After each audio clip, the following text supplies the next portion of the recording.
अस्सलाम वालेकुम दोस्तों, गुड मॉर्निंग। और मेरा यूट्यूब चैनल आप देख रहे हैं। उम्मीद है कि आप सब खैरियत से होंगे।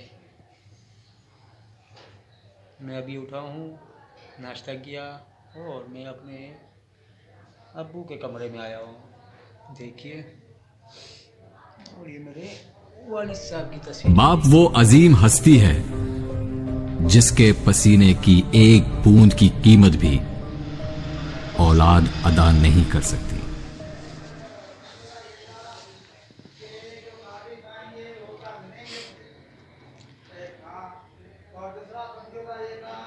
उम्मीद है कि ये वीडियो आपको ज़रूर पसंद आई होगी। मेरे चैनल को सब्सक्राइब करके बेल आइकन के बटन को दबा दीजिएगा कि इस तरह की वीडियो आप तक पहुंचती रहे। लाइक और शेयर ज़रूर करना दोस्त। Thank you.